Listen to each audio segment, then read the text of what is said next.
Babe, what's going on? Michael, I am not your ladder. Babe, don't let them deport back to Nigeria.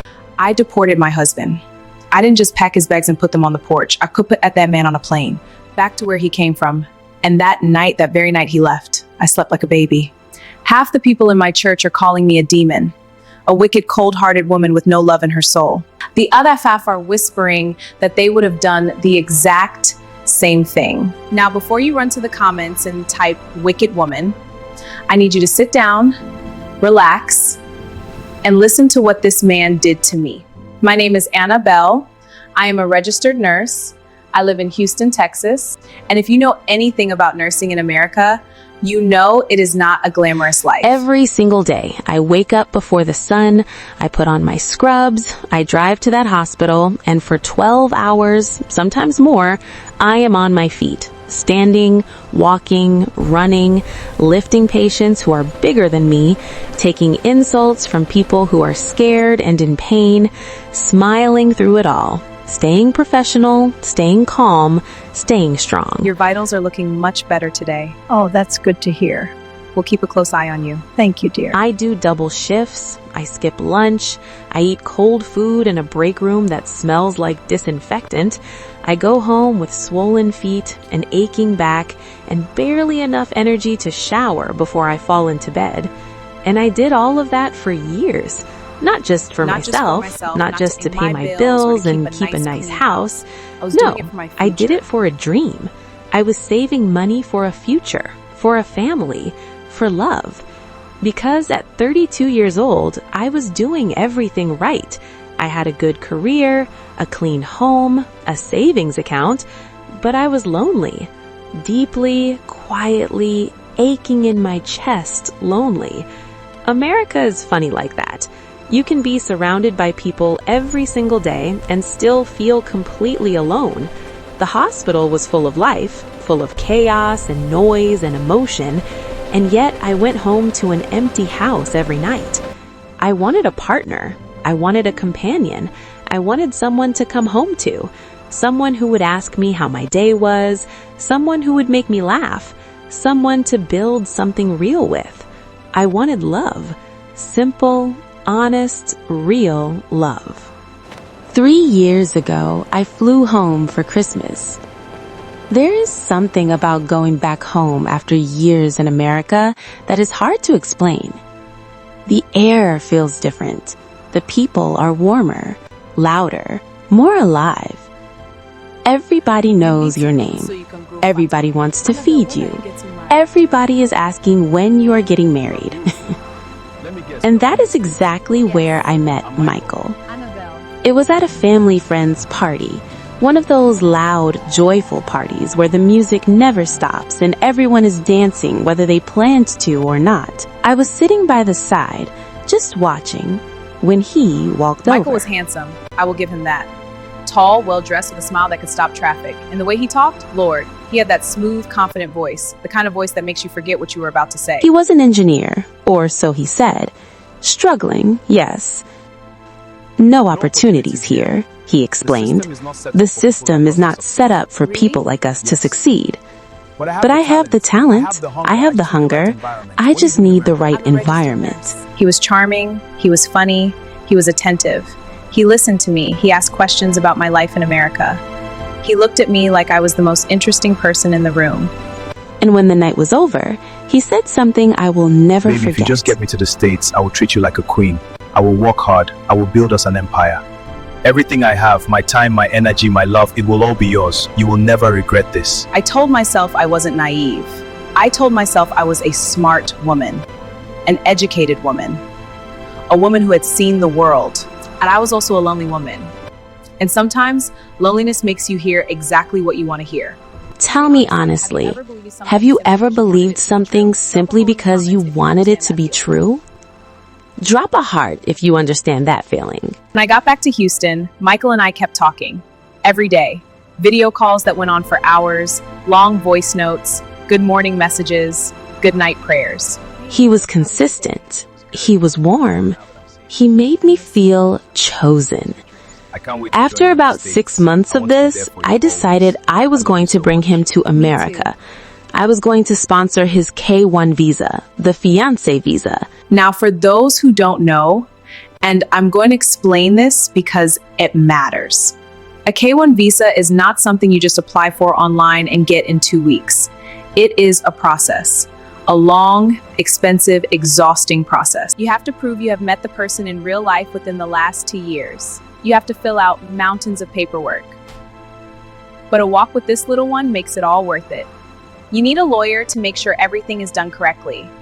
You need to prove you can financially support this person, that you earn enough money to ensure they won't become a burden on the government. You have to pay.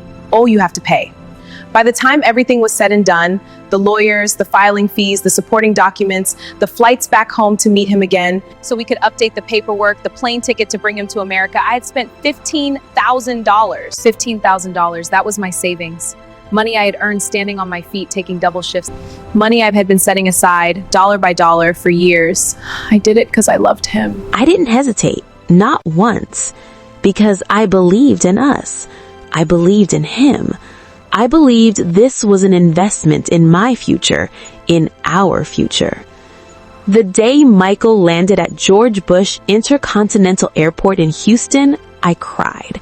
Full, ugly, happy tears.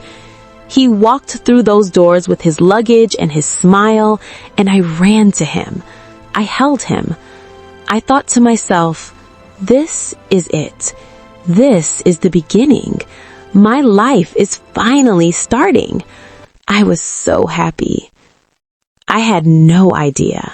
The first 6 months, Michael was everything he promised to be. Everything. He cooked, not just simple food, real meals. He would have dinner ready when I got home from my shift. The house would smell like something warm and good, and he would be in the kitchen, apron on, humming to himself. He cleaned. The house was always spotless. Dishes done, laundry folded, everything in its place. When I came home exhausted, and I came home exhausted almost every night, he would sit me down, take off my shoes, and rub my feet. For 30 minutes sometimes. Without complaining, without looking at his phone, just focused on me. "You are my angel," he would say. "You work so hard. You deserve the world. I will spend the rest of my life making sure you know how much I appreciate you." We got married at the courthouse. Simple. Just us and 2 witnesses. But it felt beautiful. It felt right. After the wedding, we filed for his green card, officially called adjustment of status. Another round of paperwork, more fees, more waiting. But we were doing it together. We were building something. The interview was scheduled. The date was set. Everything was moving forward. I should have been the happiest woman alive. And then came that Sunday. I want you to pay close attention to what happens next, because this is the moment everything changed. Please, drop a heart in the comment section. And don't go anywhere. Please do me a favor. Kindly subscribe to this channel for free. You can also like and share, as it is also free. Now, back to our story. It was a Sunday afternoon. I had been at the hospital since early morning, a long, draining shift. But halfway through, my head started pounding. A migraine, the kind that makes the lights feel like knives in your eyes. I just wanted to go home and lie down in a dark room. I got permission to leave early. I didn't call Michael. I didn't text. I just wanted to go home, take something for the pain, and lie down in a dark room. I pulled into the driveway. The house looked normal. His car was there. I came inside quietly. The living room was empty. The TV was off. I assumed he was sleeping. I walked toward the bedroom. That's when I heard it. Laughter. His laughter. But something about it was wrong. It wasn't the warm, gentle laugh I knew.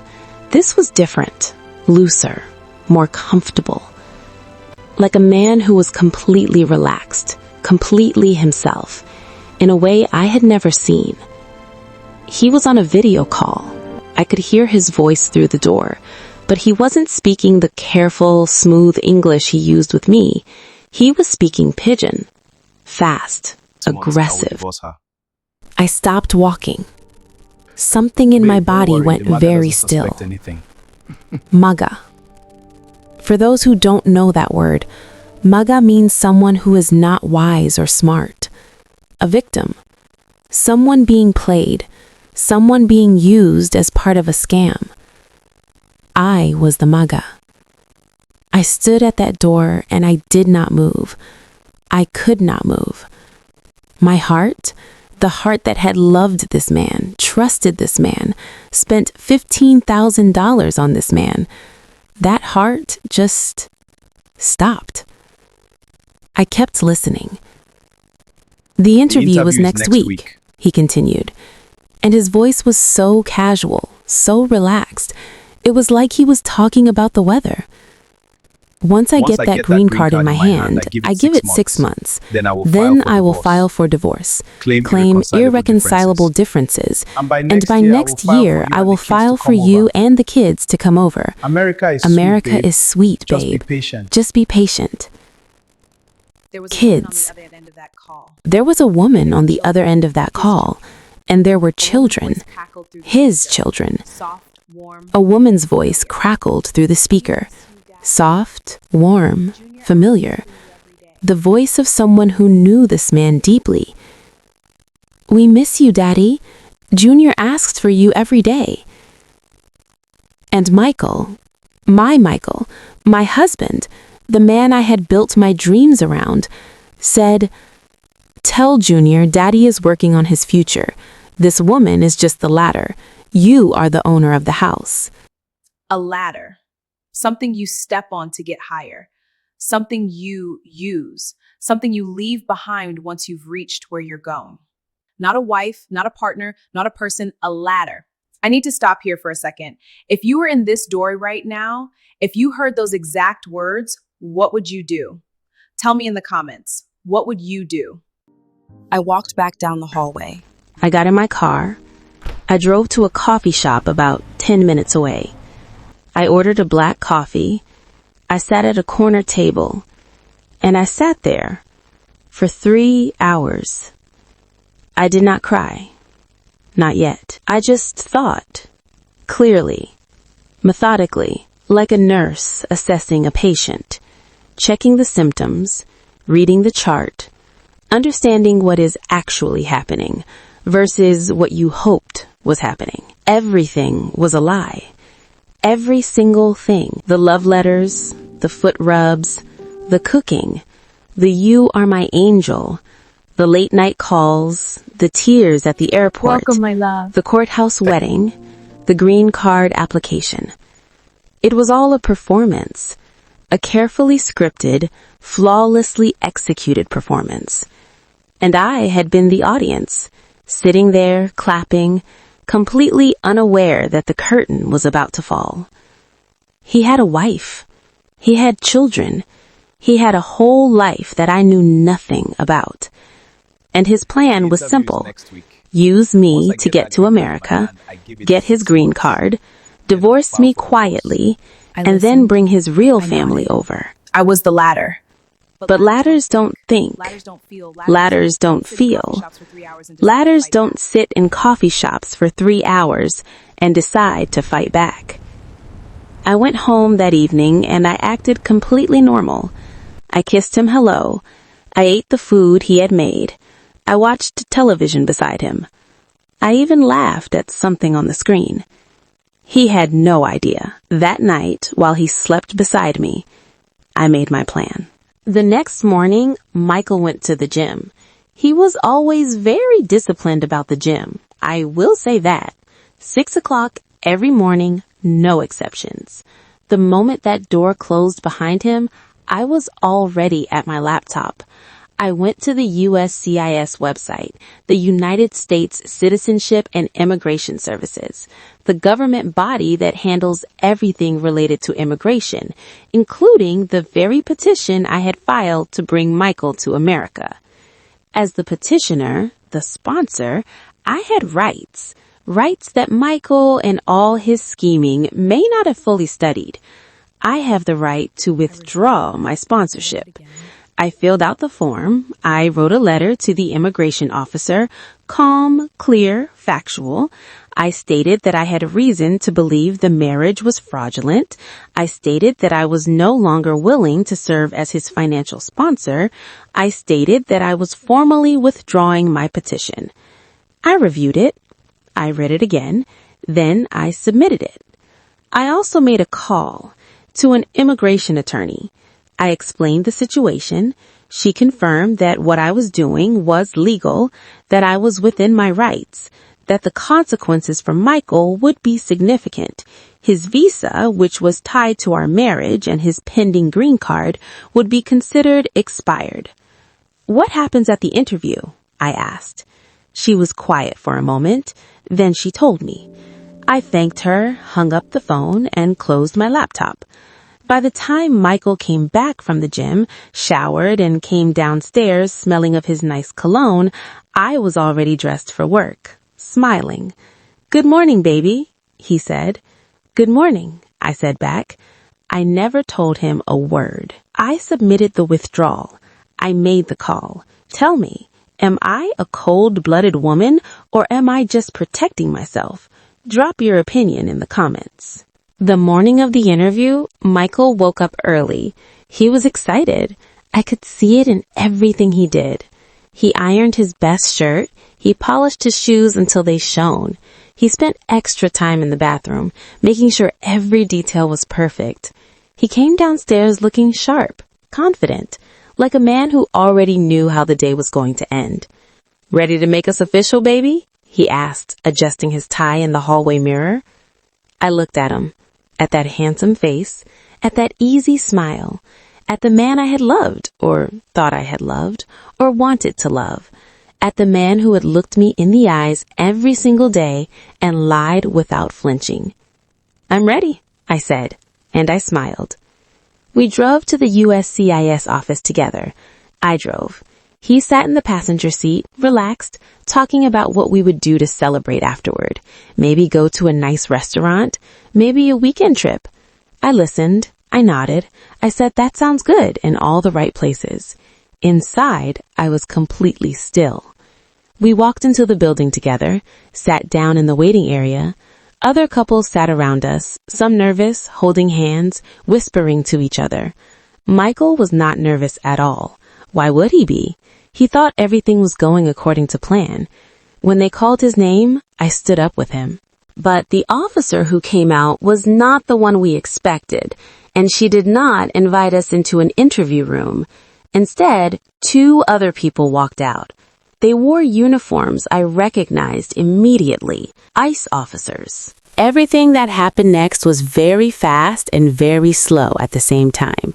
They asked for his ID. They explained in clear, professional language that his petition had been withdrawn by his sponsor, that his visa had expired, that he was now in violation of his immigration status. Michael's face went through a journey in about 5 seconds. Confusion, disbelief. Then, and I was watching very carefully, he looked at me, not with fear, not with guilt, not with remorse, with confusion, pure, genuine confusion, like he truly could not understand how the Maga had figured it out. "Anabelle?" His voice was different now. The smoothness was gone. "Anabelle, what is going on? Baby, talk to me. What is happening?" Baby. He still called me baby. I stood up slowly. I smoothed my dress. I looked him straight in his eyes.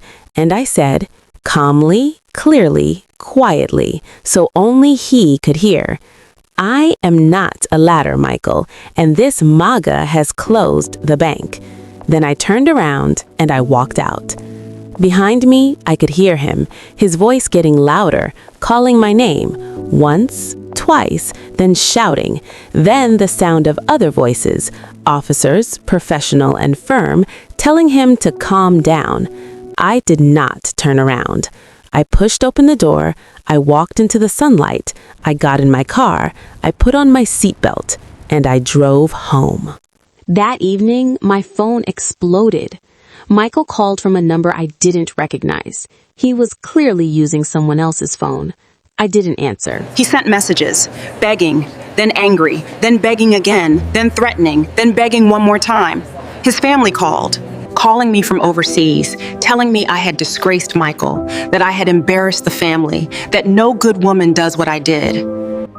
Word spread the way word always spreads, fast and twisted. People heard pieces of the story. Word spread the way word always spreads, fast and twisted. People heard pieces of the story. Anabelle destroyed her husband's immigration case. Anabelle reported her own husband to ICE. Anabelle is cold. Anabelle is evil. Anabelle has no heart. At church, people looked at me differently. Some avoided me. Some whispered when I walked past. A few people I considered close. Sat me down and gently explained. That as a Christian woman, perhaps I should have handled things differently. Perhaps I should have confronted him privately. Perhaps I should have given him a chance to explain. What exactly was he going to explain? That the wife and the children were a misunderstanding? That Maga is a term of endearment? That just the latter was a compliment? No, there was nothing to explain. There was only the truth. And the truth was that he had planned from the very beginning To use me. To smile at me and hold my hand and say, "You are my angel," while he had a whole fam waiting at home. While he counted down the days until the green card was in his hand and he no longer needed me. He treated my life like a transaction, and I responded accordingly. Now here is the real question. Was I wrong? I want you to genuinely think about it. Not what sounds polite, not what sounds religious. What do you actually think? Was she wrong? Comment below. I need to say something important here. Something that a lot of people in this situation are too afraid to talk about. What Michael did had a name. It is called immigration marriage fraud. And it is a federal crime in the United States. When you marry someone purely to obtain an immigration benefit, when there is no genuine intention to build a life together, that is fraud. It is illegal. And it is not just a crime against the government. It is a crime against the person being used. Because that person, that human being on the other side of the scheme, they are not just paperwork. They are not just a sponsor. They are a real person who gave real money, real time, real emotion, real love. I gave my trust, my hope, my belief that I had finally found the person I was supposed to build my life with, and he took all of it. Cheerfully, expertly, without a single moment of guilt, while his real wife waited at home and his children asked why daddy was away. People want to call me wicked. People want to say I should have been more forgiving, more patient, more gracious. What Michael did was theft. It was just the kind of theft that happens with a smile and a diamond ring instead of a mask and a crowbar. I am not going to stand here and tell you I came out of this unscathed. That would be a lie, and I promised you honesty. There were nights, many nights when I cried. Not for Michael, not for the man I now knew he truly was, but for the man I thought he was. For the dream I had built around him. For the future I had imagined, the family, the partnership, the someone to come home to. I grieved that. I gave myself permission to grieve it. But I also learned things, important things I want to share with you. First, love is not enough on its own. Love without character is just a feeling. Watch how a person behaves when they think no one is watching. That is who they really are. Second, loneliness is a vulnerability. When you are desperately lonely, you can make desperate decisions. This is not a character flaw, it is human. But understanding this about yourself helps you slow down. This helps you ask the right questions before you hand someone your heart and your savings. Third, your legal rights exist for a reason. I had the right to withdraw my sponsorship. I had the right to protect myself. Many people in my situation don't know this. They feel trapped. Like once they filed the paperwork, your peace of mind is worth protecting. The night Michael left, I slept peacefully. Not because I was cold, but because I had stopped carrying a lie. Because I had stopped being someone's ladder. Because I had chosen myself. Choosing yourself is not wickedness, it is survival. And if you've been in a situation where you had to choose yourself, even when it was hard, drop a comment below. Choosing yourself is not wickedness, it is survival. Which of those 4 lessons hit you the hardest? Tell me in the comments. If this story moved you, if it healed something, if it reminded you of someone you know or something you've lived through, please share this video. Share it with your friends. Share it with the people who need to hear it. Leave a comment below. I read every single one. And I want to know, what would you have done? Would you have walked away quietly? Would you have confronted him? would you have done exactly what I did? Subscribe if you haven't already. Until next time, stay wise, stay strong, and never ever let anyone use you as a ladder. Thank you for watching.